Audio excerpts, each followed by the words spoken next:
con todas mis fuerzas te alabaré, reconociendo único Dios,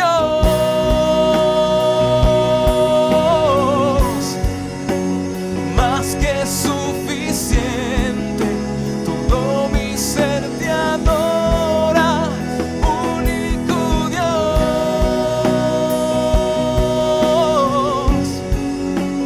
más que suficiente, te doy toda la honra, único Dios,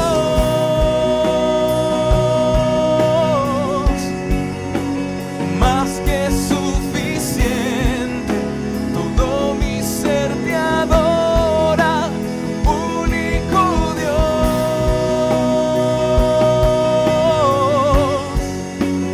más que suficiente, te doy toda la honra, único Dios.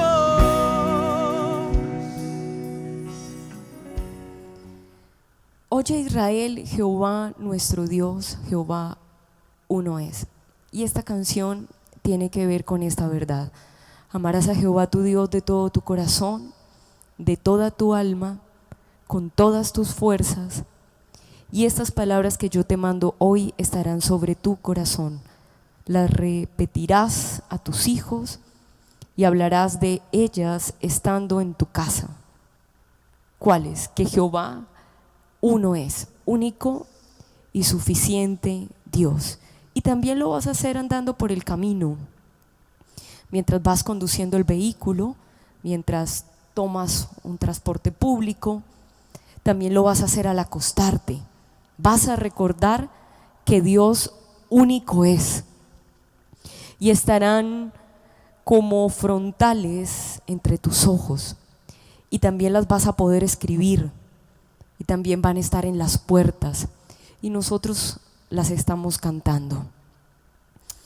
Bien, esta noche quiero retomar y quiero conectar parte de todo el proceso que he venido adelantando a lo largo de todos estos meses. Por supuesto que va a ser abuelo de pájaro, y por supuesto que va a ser parte de todo el proceso, no todo el proceso como tal, porque quiero irlo asentando en el corazón de Colombia. Por supuesto también poderlo predicar y dar a conocer a los principados, a las potestades en los lugares celestiales y a esta generación. Entonces, en ese orden de ideas, por favor acompáñeme a Mateo capítulo 6, donde Jesús hace una oración, y en esa oración vamos a encontrar ese diseño que estamos adelantando y seguro en el que me he enfocado. Versículo 10. Venga tu reino, hágase tu voluntad, Padre, como en el cielo, así también en la tierra. Y esta es la oración de Jesús, y esta es la oración de esta generación, y esta es mi oración, que como ocurre en los cielos, empiece a ocurrir en la tierra. No sé si se alcanza usted a imaginar o a dimensionar el cumplimiento de esta oración. Que lo que en este momento esté ocurriendo en los cielos pase en toda Colombia, pase en tu casa, bueno, al menos pase en tu vida. Todas las repercusiones que eso va a traer, los giros, por supuesto la libertad que va a traer.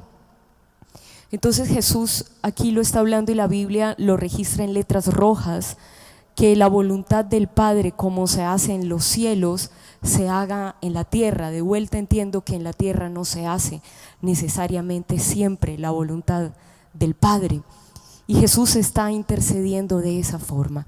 Como está ocurriendo en el cielo, como está pasando en el cielo, que empiece a pasar en la tierra. Ahora, hemos notado que por supuesto en el cielo todo está sujeto a Dios y está en orden y a voluntad de Dios, pero en la tierra no, por causa, por supuesto, del pecado, por causa de la injusticia, por causa de la rebelión del hombre y del primer Adán. Entonces estamos orando todos esta noche, seguro en el Espíritu y a lo largo de los meses, para que se haga la voluntad de Dios en las familias, en las generaciones, en las naciones, en hombres, en mujeres, en niños, la voluntad de Dios como está en el cielo. Pero vamos a encontrar de vuelta que aparecen unas entidades espirituales que van a alterar esa voluntad de Dios para con la tierra y también esa intercesión que está haciendo Jesús. Entonces, si me ayudan con la Biblia textual en Isaías 14:9, donde nos hemos detenido ya tantas veces a revisar este versículo que es sustancial en todo lo que estamos avanzando, registra: el Seol exacerbado saldrá a tu encuentro y en tu honor despertará a todos los gigantes. La Valera habla de principados que rigieron la tierra, los que elevaron en sus tronos a todos los reyes de las naciones. Y aparece los principados y aparecen los gigantes queriendo gobernar, queriendo regir la tierra, queriendo impedir lo que Jesús está orando en Mateo 6:10. Que tu voluntad, Padre, como en el cielo se hace, se haga en la tierra. Y aparecen los principados, aparecen los gigantes para impedir que la voluntad de Dios se haga en la tierra. Y con los gigantes, por supuesto, que va a aparecer la creación y va a aparecer el hombre siendo usado por estas entidades espirituales y también brotándole del corazón lo que se opone a la voluntad de Dios. Entonces, hemos notado que ese pecado del primer Adán, del hombre, generó esa separación del diseño de Dios que, como ocurría en el cielo, viniera a ocurrir en la tierra. Entonces pudimos notar que el hombre, el primer Adán, perdió el gobierno y la voluntad de Dios en la tierra, y con eso también todo lo creado. Todo lo creado se desconectó de la voluntad de Dios, y cuando hablo de todo lo creado, he hablado de la tierra, he hablado de todos los elementos que hay en ella, vivos, los animales, y por supuesto que está el hombre allí. Entonces revisemos Romanos capítulo 8, que también es un versículo muy visitado por nosotros en este tiempo, que registra, versículo 21, porque también la creación misma, así como el primer Adán pecó y con él todo el hombre, será libertada de la esclavitud. De vuelta está diciendo que fue esclava como él, pero que será libertada de la esclavitud de corrupción a la libertad gloriosa de los hijos de Dios. Empezar a ver la creación, empezar a ver todo lo creado a la libertad gloriosa de los hijos de Dios. Como un hijo puede experimentar la libertad de la corrupción, la libertad de la esclavitud, también la creación empezando a recibir esa libertad. Ahora, esa libertad gloriosa de los hijos de Dios es aquella que permite honrar al Padre. Lo que un hijo logra experimentar cuando viene a esa libertad gloriosa de Dios es que de vuelta puede volverlo a honrar. Y esta libertad que está siendo registrada en Romanos, que la creación y todo lo creado necesita recibir, tiene que ver con poder volver a honrar a Dios, porque todo lo creado, incluyendo el hombre, está deshonrando permanentemente al Padre, está deshonrando sus diseños. Malaquías capítulo 1 hace referencia acerca de esta deshonra propia de el hombre, ubicado como hijo y como ese llamado que debe tener un hijo, y de vuelta también lo creado. El hijo honra al padre, es un diseño del hijo honrar al padre. Y si el siervo a su señor, y si pues soy yo padre, ¿dónde está mi honra? Y esta es una confrontación a toda la deshonra de los hijos. Solo puede deshonrar aquel que ha sido hijo. Y si soy Señor, ¿dónde está mi temor? dice Jehová de los ejércitos a vosotros, oh sacerdotes, que menospreciáis mi nombre. Si soy tu padre, ¿dónde está mi honra? Y esta es una palabra que está llamando a la confrontación para volver la honra de los hijos al Padre, para volver la honra de todo lo creado. ¿Y qué tiene que ver? Que la tierra pueda honrar a Dios, que la tierra va a respetar los diseños por el cual el Creador la creó, que no se va a prestar, que no se va a dejar usar para que los hombres hagan hechos abominables y ella misma los haga para con su Creador, y se siga manifestando esa deshonra y esa separación entre lo creado y entre su Creador.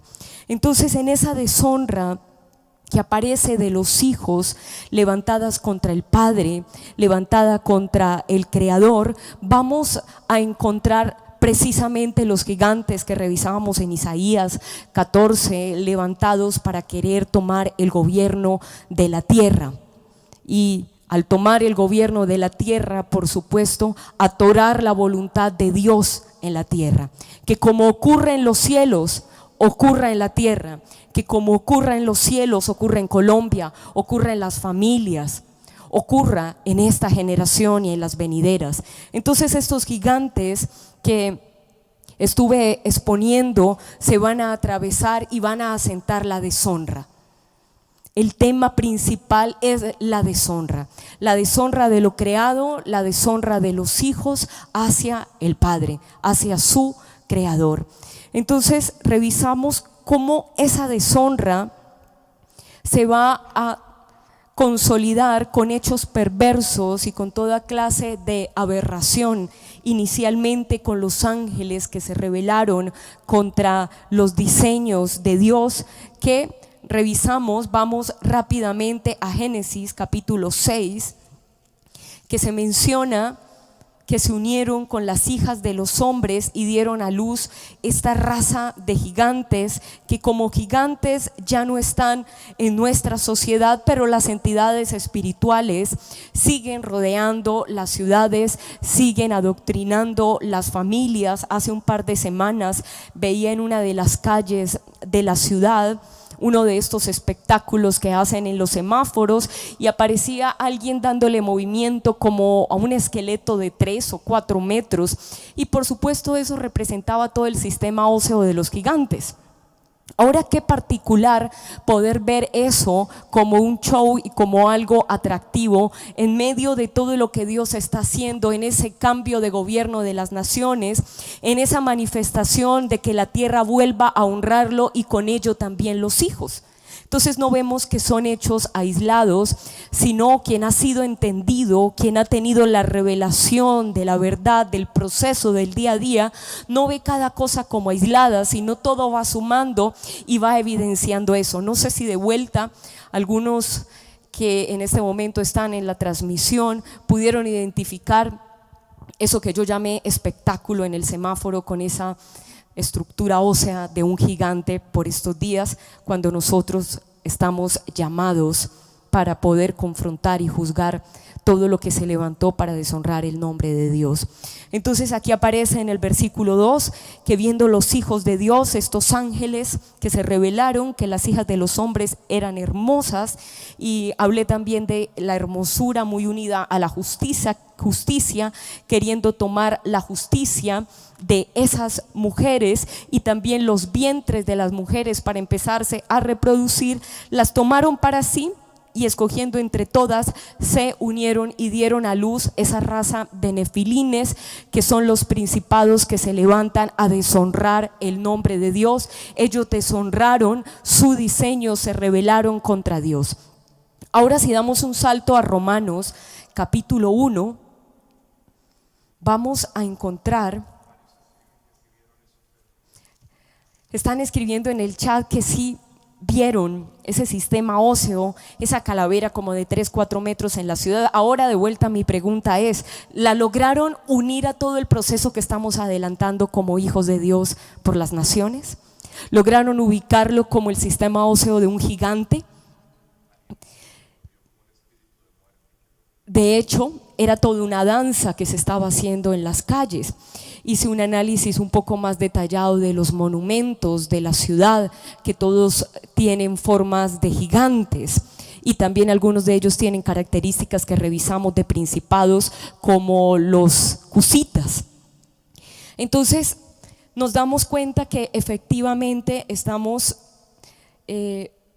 hablando lo que el cielo está hablando y lo estamos viendo en lo natural, como repercusión de todo lo que Dios está haciendo en los lugares celestiales para manifestarse en la tierra, para que como ocurra en los cielos, ocurra en la tierra la voluntad de Dios. Entonces estos gigantes que se levantan para deshonrar estos principados, estas entidades espirituales, para impedir la voluntad de Dios en la tierra, para impedir la voluntad en los hombres, ahora aparecen manifestándose, según lo que registra el apóstol Pablo en el libro de Romanos, como una perversión ya hacia los hombres, donde se levantan ellos mismos para deshonrar sus cuerpos. Revisemos desde el versículo 21. Pues habiendo conocido a Dios, no le glorificaron como a Dios, ni le dieron gracias. Es importante que permanentemente se le esté dando gracias a Dios por todo lo creado, por todo lo que ha hecho, hacer memoria de sus maravillas, de sus misericordias. Pero de vuelta a lo que se registra aquí es que no lo hicieron, sino que se envanecieron en sus razonamientos y su necio corazón fue entenebrecido. Por favor, retenga estas dos palabras: corazón entenebrecido. El no dar honra, el no glorificar, el no dar gracias a Dios hace que el corazón se entenebrezca. Profesando ser sabios, se hicieron necios, cambiaron la gloria del Dios incorruptible en semejanza de imagen de hombre corruptible, de aves, de cuadrúpedos, de reptiles, por lo cual también Dios los entregó a la inmundicia en las concupiscencias de sus corazones, de modo que deshonraron, y aparece de nuevo esa palabra deshonrar. La característica principal que se registra en Isaías capítulo 14 versículo 9 de estos gigantes, de estos principados, es levantar la deshonra mundial para el nombre de Dios. Y esa deshonra, como lo mencionaba, tiene que ver el respeto. Estos gigantes se están levantando en las naciones y lo vemos en medio de los gobiernos con argumentos que deshonran el nombre de Dios, que no quieren reconocer a Dios, que no quieren respetar a Dios. Honrar significa reconocimiento, honrar significa respeto. De vuelta entiendo que la deshonra quita el reconocimiento, quita el respeto y deja a Dios de ser único Dios en las naciones de la tierra. Y detrás de ello están los gigantes y por supuesto están los seres humanos como puertas usadas por estas entidades espirituales por la condición de su corazón oscurecido, lo que registra Romanos como entenebrecido. Deshonraron entre sí sus propios cuerpos, no los respetaron, no reconocieron el diseño que cada quien tenía en sus cuerpos. Y aquí se está refiriendo a todos estos hechos inmorales como el homosexualismo, como el lesbianismo y demás perversiones sexuales. No honraron sus cuerpos y cambiaron la verdad de Dios por la mentira. Y aparecieron todos los argumentos, todas las ideologías de género para poder deshonrar sus cuerpos. Y aquí registra: honrando y dando culto a las criaturas antes que al Creador, el cual es bendito por los siglos. Amén. Entonces vamos a ver que por supuesto esto es una tarea que ha estado por los siglos. Ya el apóstol Pablo la está confrontando. Las tinieblas van a seguir avanzando y van a querer seguir consolidando sus pensamientos, sus planes, sus estrategias, pero también vamos a ver por otro lado el reino de la luz, el reino de Dios, consolidando la verdad, consolidando los diseños de honra y una generación entendida, pudiendo manifestar la libertad de la corrupción a todo lo creado, incluyendo también, por supuesto, al hombre. La deshonra a sus propios cuerpos se consolida una vez estos principados levantan una deshonra de rebelión contra Dios. Entonces, en medio de ello, se registré 4 principados procedientes de Can que se extendieron por todas las naciones de la tierra. Y usted seguramente podrá ubicarlos, o algunos de vuelta ya lo han olvidado. Entonces, si me pueden ayudar en la pantalla con aquel gráfico donde aparece esa imagen ahí resquebrajada de esos 4 principados, de esos 4 gigantes que representan deshonra al Padre, deshonra a Dios. Así como Can se levantó para deshonrar a su padre Noé, por supuesto que sus generaciones se levantaron para deshonrar el nombre de Dios, y ahora son entidades espirituales que siguen recorriendo las naciones y adoctrinándolas para que no haya honra, para que no haya reconocimiento, para sacar a Dios de todo orden que haya en una institución, que haya por supuesto en medio de la sociedad, en medio de lo que cada quien pueda creer. Ahí va a aparecer Cus. Cus se refiere a los de cara tostada, se refiere a los cusitas. Está ubicado Cus en Etiopía y es un pueblo de gigantes. Cus es un principado, es una entidad fuerte que está peleando por territorio, por gobernar, por tomar autoridad de las naciones. El segundo principado, valga la redundancia, principal, Mizraim, se ubicó en todo el territorio de Egipto y por supuesto siguió reproduciendo la deshonra a Dios a través de la idolatría. El tercero de ellos, Fut, ubicado en Libia, en Nubia, y representa todos estos ejércitos espirituales y humanos de mercenarios, el arco de flecha, todos los que adoctrinan en medio de la guerra de guerrillas a generaciones. El cuarto, Canaán, que va a hablar de tráfico, de prostitución, de mercadería. Seguramente por estas fechas son muy notorios estos principados en medio de las celebraciones. Toda clase de perversión, toda clase de exceso, toda clase de inmoralidad, de injusticia, de violencia. Ahí vamos a ver un cuadro de lo que la sociedad está reproduciendo, pero de otro lado vamos a ver, como lo mencionaba, una generación entendida, trayendo luz, confrontando y derribando todos estos argumentos y todo este poder espiritual que quiere tomar la tierra y que quiere impedir que la voluntad de Dios se consolide en la tierra, como leímos en Mateo capítulo 6. Ahora, después de toda esta revisión de principados y de gigantes como una primera parte, me detuve como en la mitad y me encuentro desarrollando 4 frentes. El primero de ellos está unido a la revelación. Si esto no es revelado, es algo que va a quedar en el olvido, es algo que se reduce a un tema, y por favor sopórteme si soy tan insistente, pero el olvido está permanentemente. La distracción está allí, la desatención también está. Y por supuesto vamos a encontrar los principados. Entonces, lo que no es revelado va a costar vivirlo. En ese orden de ideas estuve aterrizando y lo sigo haciendo, cómo la revelación es necesaria para poder permitir las cosas, verlas como son. Y sí, aparece allí el gráfico de este muñequito abriendo la ventana, y si me pueden ayudar en la pantalla, para poder ver las cosas como son.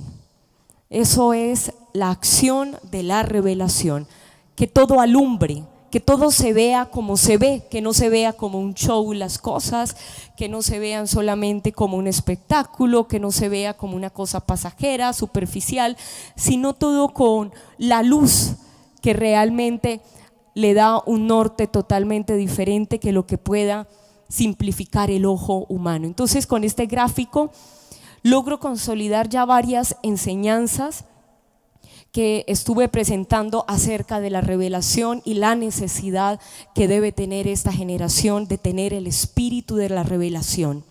Sin revelación es imposible poder ver, es imposible poder llevar una vida de fe, es imposible distinguir la luz de la oscuridad, se va a tender a mezclar. Entonces la revelación abre las ventanas, usted va a ver las cosas como son. Y si revisamos lo que está en la primera carta a los Corintios, vamos a encontrar que la revelación es aquella que nos va a permitir edificar. Estamos edificando los diseños de Dios. Para ello se han derribado argumentos, se han derribado ideas y oposiciones de los principados que estarán tras el gobierno de la tierra. El hombre perdió el gobierno de la tierra y por supuesto se desconectó del cielo. El cielo sigue sujeto a la voluntad de Dios, pero la tierra, al haber autorizado a Adán esta rebelión y esta deshonra, está desconectada en territorios. Y la manifestación de los hijos que honren a Dios es importante. Ahora esto revelado, versículo 26. ¿Qué hay pues, hermanos? Cuando os reunís, cada uno de vosotros tiene salmo, tiene doctrina, tiene lengua, tiene revelación, tiene interpretación. Hágase todo para la edificación. Y aquí se arroja la necesidad de la revelación para poder edificar.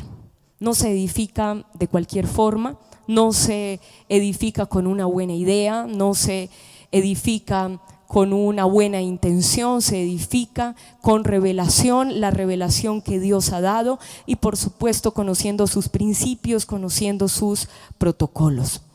El segundo frente que estoy abordando para seguir avanzando en todo lo que conlleva a que se manifieste la voluntad de Dios en la tierra y en todo lo creado, lo ubiqué con la redención. Entonces, si me ayudan con el gráfico que logra condensar acerca de la redención, por favor. Ahí aparecen los puntos principales que también desarrollé a lo largo de varias reuniones. La redención es esa acción y efecto de librar de una obligación. Y ahí tiene que hablar de la obligación que el hombre debe asumir por causa del pecado. Y al recibir la redención de Cristo es libre de esa obligación que lo lleva a la esclavitud del pecado por herencia. Redención también va a hablar de pagar el precio, y eso fue lo que hizo Cristo. Pagó el precio por todo lo creado, por los animales, por los hombres, por las montañas, por las aguas, por los árboles, por todo. Él pagó el precio para que todo lo honre y de vuelta haga la voluntad suya, la que él tenía establecido antes de que el primer Adán pecara y echara a perder su plan. El tercer punto de redención va a hablar de rescatar. La redención es rescatar. Entonces hay un lenguaje por estos días donde estoy redimiendo estas aguas. Y de vuelta se puede hacer esta pregunta: ¿y qué es redención? Manifestando la acción que Cristo tuvo de liberar estas aguas de la esclavitud que las llevó la brujería, un ejemplo. Vamos a redimir en Cristo una montaña. ¿Y qué es? Manifestar, conforme habla Efesios capítulo 3, que la iglesia lo manifieste en lugares celestiales, en un ambiente espiritual, no natural, aunque esté en lo natural, que Cristo pagó el precio, que la sangre de Cristo fue suficiente, que Cristo rescató la creación. La redención también arroja de recobrar algo vendido o empeñado, y ahí de nuevo aparece la condición del pecado, la condición a la que llevó Adán toda la creación. La empeñó, la vendió a la muerte, la vendió a la esclavitud. Y si usted recuerda, también toqué unos aspectos acerca de la esclavitud y cómo habían definiciones ambiguas acerca de la esclavitud, pero bíblicamente encontramos que la esclavitud es estar separado de Dios. Por último, también redención va a expresar tomar y obtener. Entonces, poder orar con este entendimiento. Estamos redimiendo territorios, estamos haciéndolo porque por supuesto Cristo lo hizo, nosotros lo estamos manifestando en Él. Nosotros somos los pies de Cristo, somos la voz de Cristo en la tierra. Estamos hablando de tomar ese territorio para que vuelva a hacer la voluntad de Dios, para que vuelva a honrar el nombre de Dios. Entonces revisemos Efesios capítulo 1.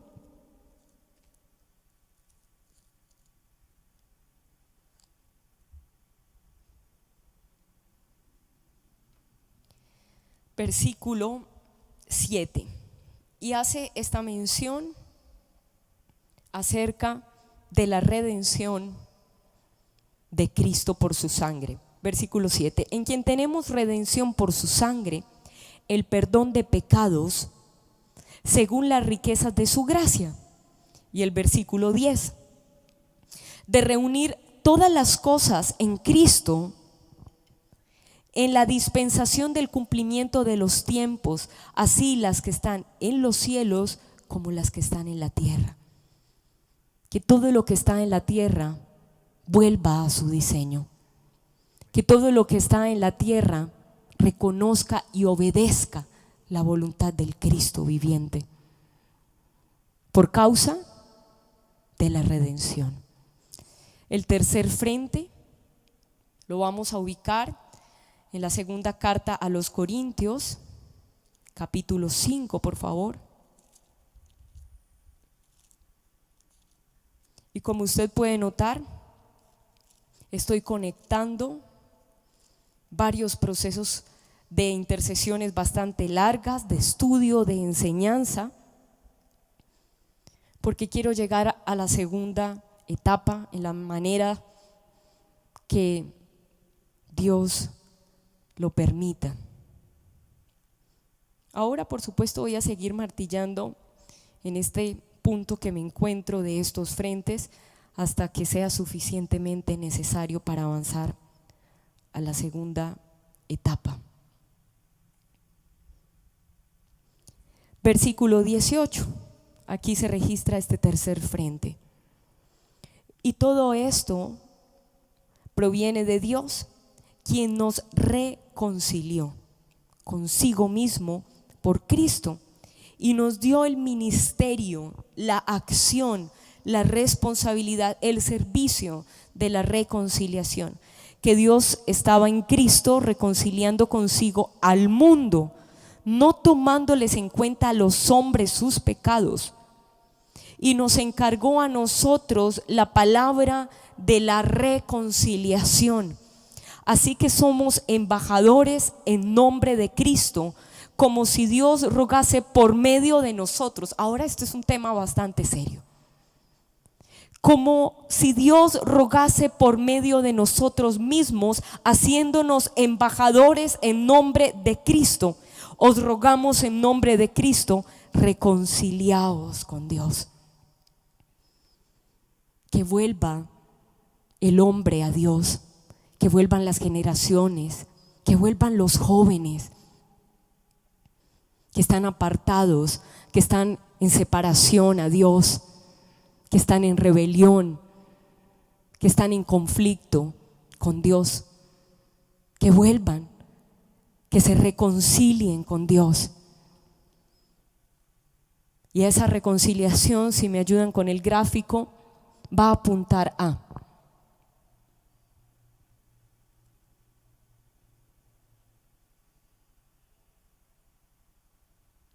anular la enemistad. Este es el ministerio de la reconciliación, del por qué predicamos, Pastor, ¿por qué usted está predicando? ¿Por qué usted está enseñando? Profeta, ¿por qué usted hace lo que hace? Apóstol, ¿por qué quiere poner fundamentos en la tierra para que se anule la enemistad que todo lo creado, que los hombres han seguido consolidando con su creador, oponiéndose a la voluntad?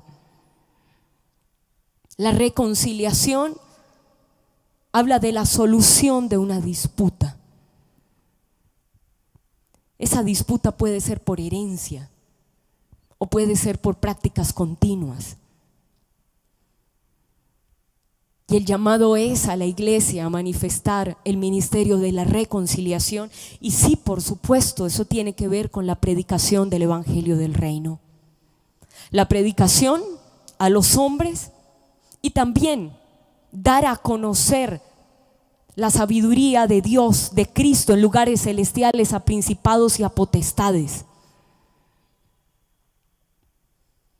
La reconciliación, que habla de quitar la hostilidad que manifiestan los gobernantes, que manifiestan algunos mandatarios, algunos presidentes, esa hostilidad a Dios. ¿Cómo retirarla? Manifestando el ministerio de la reconciliación. Pero ahora de vuelta, para poder ser oídos, hay que ir a las raíces donde yo he estado entrando con todo este ejército entendido y con toda esta generación que es debilitando y dándole de golpes desde dimensiones celestiales con los ejércitos celestiales a estos principados que están oscureciendo el consejo de Dios.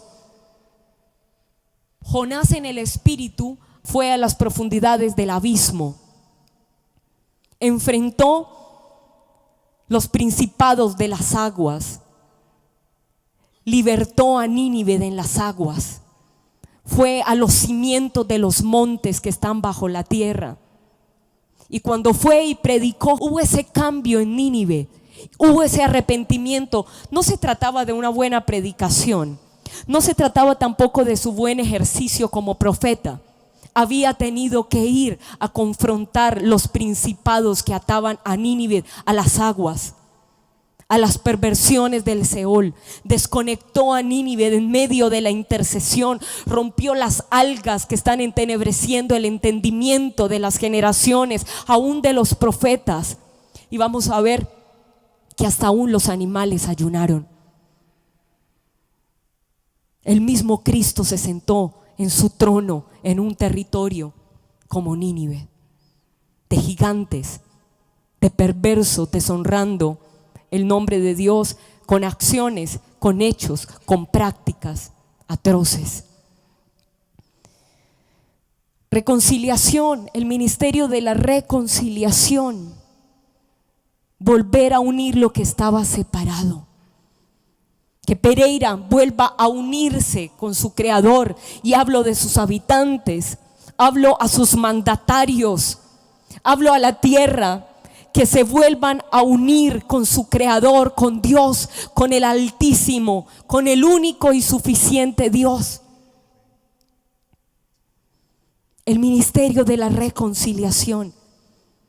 Permanentemente a familiares, a amigos, hay una puerta abierta para que generaciones entren a la reconciliación, que está hablando de anular la enemistad por causa de la victoria de Cristo en la cruz, donde despojó, donde le quitó la ropa, los dejó desnudos a los principados, les cortó la cabeza.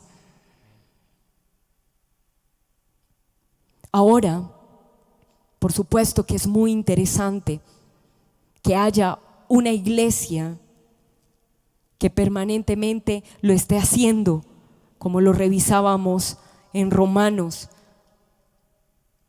El anhelo ardiente de la creación es que los hijos de Dios se manifiesten a ella, hablándole de redención, que Cristo pagó el precio, hablándole de reconciliación, que fue quitada la enemistad. El cuarto frente, que hace unos días empecé a revisar, es el entendimiento. Y hoy voy a tocar algunos puntos que no alcancé a revisar hace unos días para ubicar qué está arrojando Dios cuando habla de una generación entendida. El espíritu de entendimiento en esta generación, para que su alma lo tenga claro.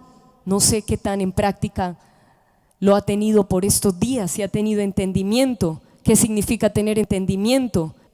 Tener elecciones.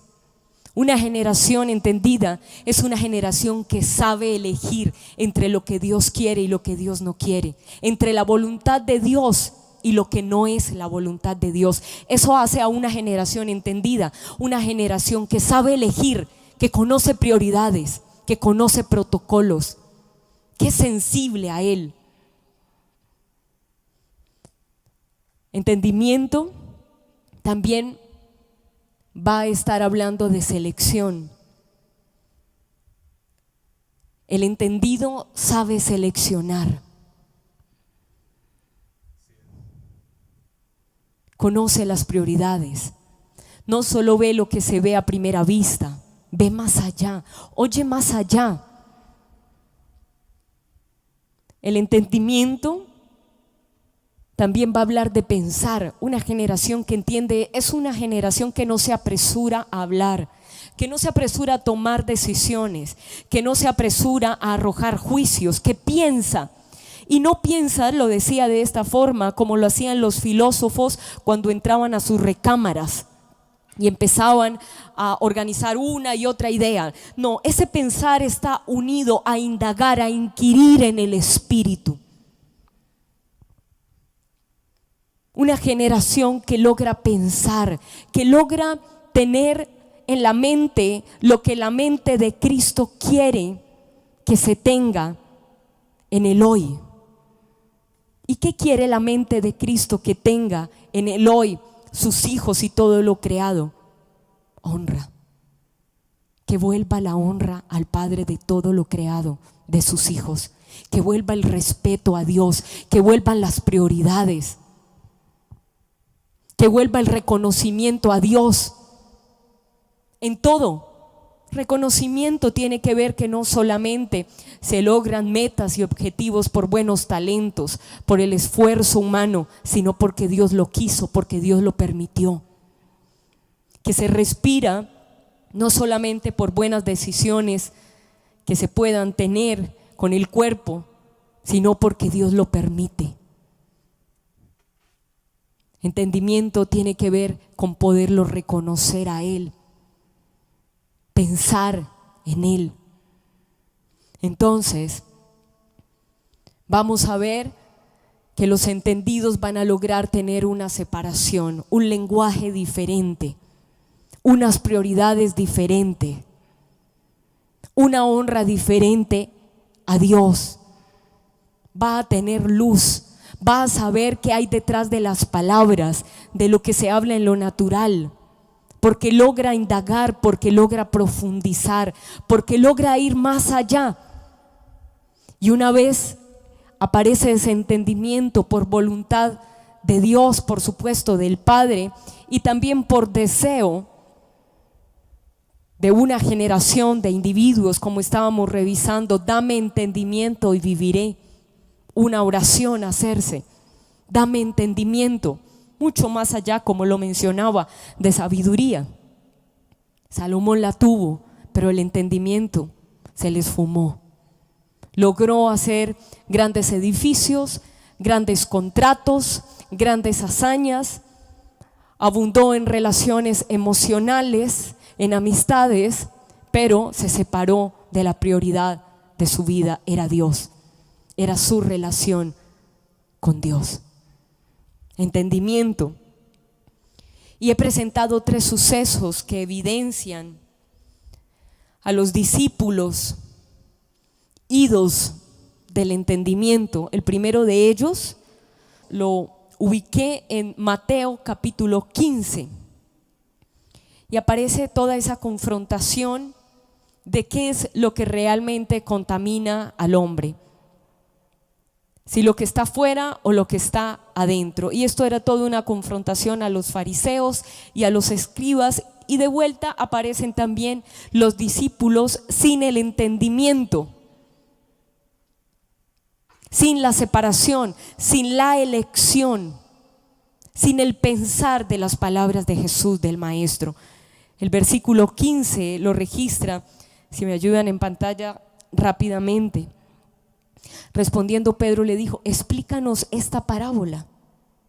Jesús dijo: también vosotros sois aún sin entendimiento. Y representa esa condición humana del hombre que no tiene entendimiento, que no tiene elección, que no piensa, que se apresura, y eso lo hace errar. El segundo suceso está registrado en Marcos capítulo 8 versículo 21. Desde el versículo 14 se narra toda la situación, pero el 21 registra en palabras de Jesús diciéndole a sus discípulos cómo aún no entienden. Y esta era una confrontación donde se traba todo un conflicto entre los discípulos, el por qué no habían traído el pan a la barca. Y con eso se perdieron todo lo que Jesús les estaba revelando acerca de la levadura de los fariseos. Ahí aparece la levadura de Herodes, que no se vuelve a mencionar, que no se lleva a una conclusión, resultado de la disputa que se traban los discípulos entre sí del por qué no habían traído el pan. Finalmente la conversación hace un giro y no se vuelve a mencionar de la levadura de los fariseos y tampoco de la levadura de Herodes. ¿Por qué? Porque la falta de entendimiento detiene procesos. La falta de entendimiento demora bendiciones que el cielo quiere traer a la tierra. La falta de entendimiento simplifica las cosas, las reduce, las oscurece. El tercer ejemplo, en Lucas capítulo 9, desde el versículo 43 en adelante, pero puntualmente el 45 registra: mas ellos no entendían estas palabras, pues les estaba veladas para que no las entendiesen, y temían, aquí ya preguntarle, y está hablando de toda la libertad y la confrontación que Jesús está trayendo a una generación perversa y también a las personas que estaban siendo oprimidas por los demonios, y va a hablar él de la crucifixión, de su muerte, y los discípulos quedan descontextualizados. Ellos estaban alegres, estaban maravillados, y Jesús está manifestando allí una revelación que ellos de vuelta no entienden, y la respuesta es guardar silencio. También revisamos con Job y con David, a diferencia de lo que registran estos sucesos, cómo lograron ellos poder tener entendimiento de que lo que les acontecía era resultado de algo. Nada pasa porque sí, nada ocurre porque sí. Entonces ellos ubicaron transgresiones, errores, pecados, iniquidades, y pedían entendimiento cuál de ellas había sido para poder hacer ese cambio, para poder hacer ese giro. Y por supuesto, una vez la identificaron, vamos a ver el cambio tan evidente en la vida de Job y en la vida de David. Entendimiento para poder vivir, según lo registra el Salmo 119, 144. Dame entendimiento para poder vivir, entendimiento para honrar, entendimiento para poder amar, entendimiento para perdonar, entendimiento para cambiar, que significa elecciones claras, separaciones, pensar como el cielo lo haría, no velozmente, sino pausadamente, que permite caminar con firmeza y con seguridad. Ahora, Efesios capítulo 4 registra dos aspectos del por qué el entendimiento desaparece. Y estos no los alcancé a mencionar hace unos días, entonces vamos allí. a Efesios, por favor. Reviso estos versículos y ya concluyo. 4:18. Teniendo el entendimiento entenebrecido, ajenos de la vida de Dios, por la ignorancia en ellos y por la dureza de su corazón. Aparecen los dos aspectos del por qué el entendimiento se oscurece, se entenebrece, por causa de la ignorancia. Ahora, cuando reviso la palabra ignorancia, también voy a ubicar a alguien que decide dar la espalda a. El que ignora es el que pasa de largo. El que ignora es el que está oscurecido. Y de vuelta se registra la dureza de corazón como el segundo elemento que lleva a entenebrecer el entendimiento, del por qué actuar torpemente, del por qué errar en el blanco, del por qué estar repitiendo las mismas cosas, del por qué caerse con la misma piedra una y otra vez, porque hay dureza en el corazón, porque hay ignorancia a su voz, a su palabra, porque se ignora el poder meditar en su verdad, aún básicamente el poder revisar sus palabras escritas con entendimiento, con el Espíritu. Entonces, si no hay un interés, un indagar, se va a desconocer. Y ese desconocimiento va a generar fortalezas en el corazón y el resultado es una generación que no logra tener elección, que es llevada por cualquier viento, por cualquier idea, por cualquier motivación, una generación que no logra separar, que no entiende del por qué se está pasando lo que se está pasando, que lo reduce. Como la menciona de hecho el Salmo capítulo 32 en palabras bastante fuertes. Versículo 9. No seáis como el caballo o como el mulo sin entendimiento.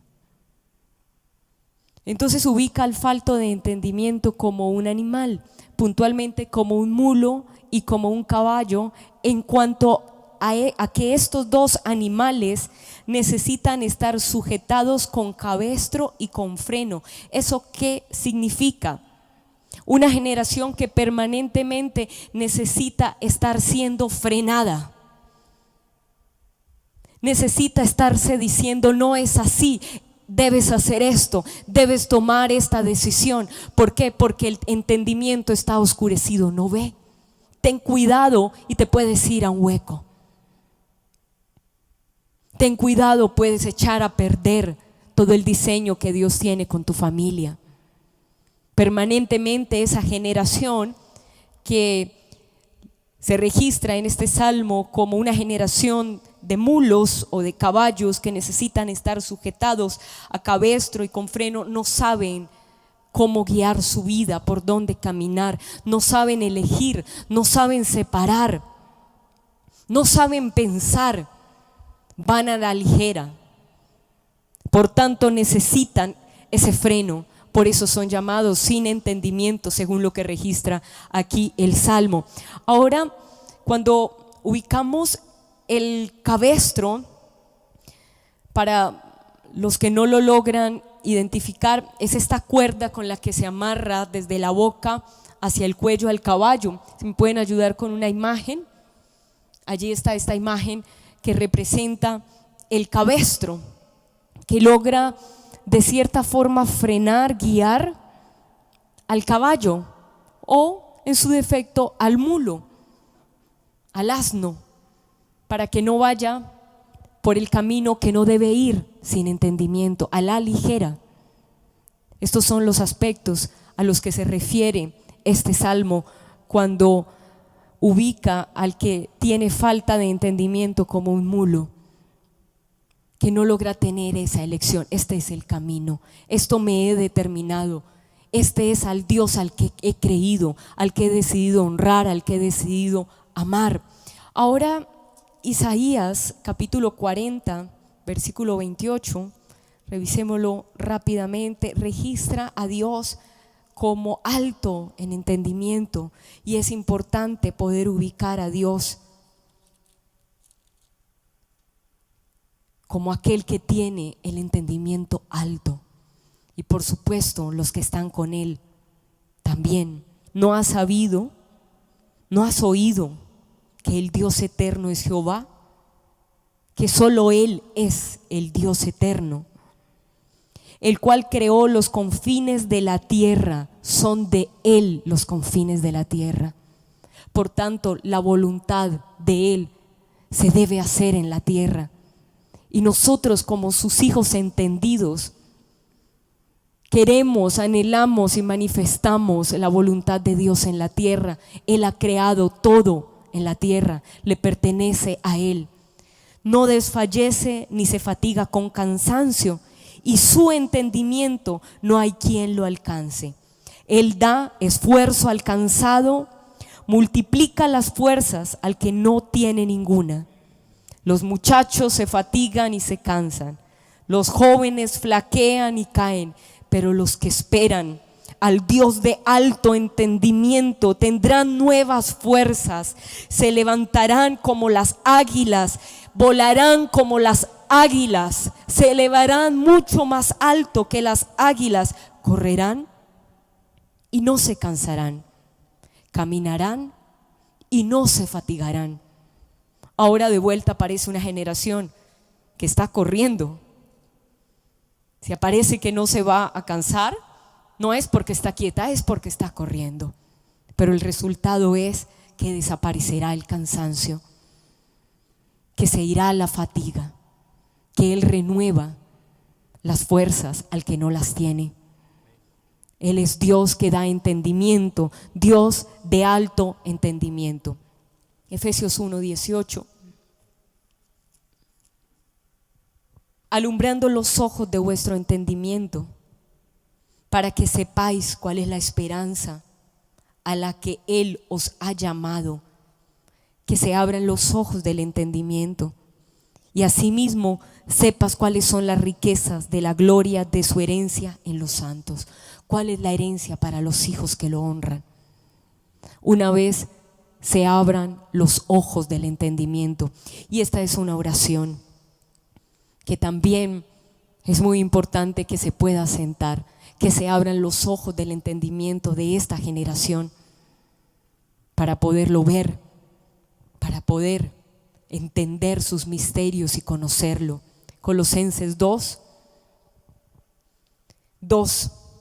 habla de la plenitud de ese entendimiento, para que consolados sus corazones, unidos en amor hasta alcanzar todas las riquezas de pleno entendimiento, a fin de conocer el misterio de Dios el Padre y de Cristo.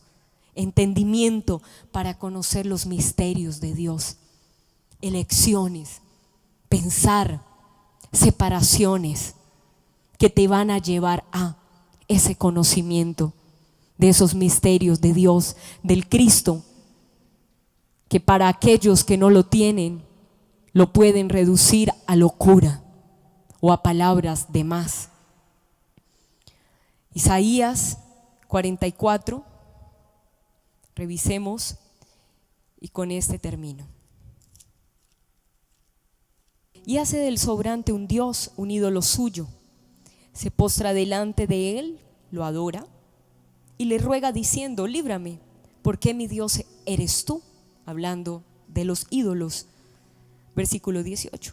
No saben ni entienden, porque cerrados están sus ojos para no ver y su corazón para no entender.